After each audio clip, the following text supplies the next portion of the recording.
Hello, cricket fans. Welcome back to the SNJ Times channel. Today we bring you a full recap of Day 2 of the second test between India and South Africa in Guwahati. If you enjoy detailed match breakdowns, don't forget to like and subscribe. We'll walk through the key moments of the day, analyze the batting and bowling, talk about turning points, and finish with what lies ahead for both sides. Let's dive in. The day began with South Africa resuming on their overnight score of 247 for 6. They were looking to build from there. India's bowlers had the task of breaking through and giving their side a chance. In the morning, the pair of Senuran Muthusamy and Kyle Verreynne for South Africa showed composure, negotiating the early overs with minimal risk. Meanwhile, India tried to apply pressure. The openers on this test for India, KL Rahul and Yashasvi Jaiswal, would later have to bat under difficult conditions. Despite some tight overs from India, the South African lower order kept accumulating. Muthusamy moved steadily toward his century and Verreynne supported him. India's frustration began to show with missed chances, tough conditions, and a long day ahead. At lunch, the score read roughly 428 for 7 for South Africa. Muthusamy was well into his hundreds, and the tale had some venture to add. After lunch, India faced a critical juncture. Could they strike quickly to keep the game alive? Or would South Africa continue to dominate? In the post-lunch session, the assault began in earnest. Muthusamy brought up his maiden Test 100.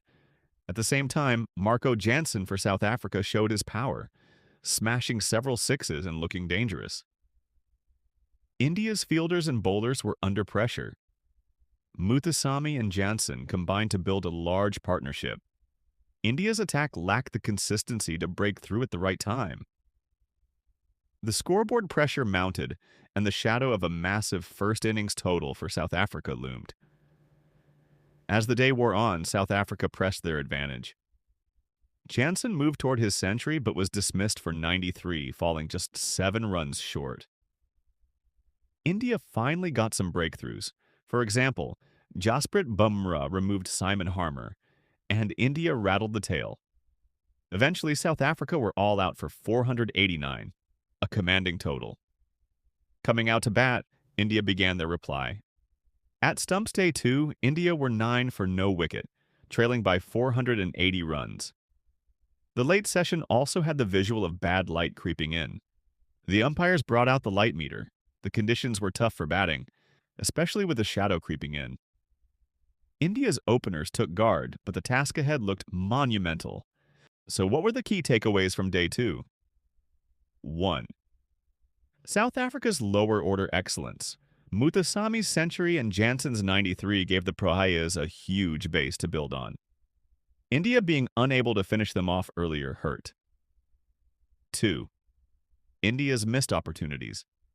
There were spells of tight bowling, but India couldn't consistently break partnerships and gave away too many scoring opportunities. 3. Scoreboard pressure. When one team posts 489, the opposition is immediately under pressure. With India 9 for 0 and trailing by nearly 500, the psychological edge shifts heavily. 4. Conditions and light. The fading light and the fact that less overs may get bowled later in the test make every session vital. India will have to make the most of each remaining session. 5. What India must do, they must bat deep, avoid early collapse, and get past a large deficit to stay in the game. South Africa, conversely, can let the scoreboard pressure do the rest while controlling the game. As we look ahead to Day 3 and beyond, for India, the primary goal will be to bat big. Avoid losing early wickets, build a foundation, and try to reduce the deficit meaningfully. They'll need contribution across the board. For South Africa, they'll aim to wrap up India's first innings quickly or apply sustained pressure, then set India a feasible target and possibly go for a win. The pitch at Barsapara may offer more in later days, so both teams will be aware of the time ticking. India must play with urgency. South Africa must exploit the advantage. In short, Day 2 has put South Africa firmly on top. India will need something special to turn things around. Thanks for watching our recap of Day 2 of the second test between India and South Africa. What do you think? Can India bounce back, or will South Africa seal the deal early? Let us know your thoughts in the comments below. Don't forget to like this video, subscribe for more cricket analysis, and hit the bell icon so you don't miss out. See you for the next update.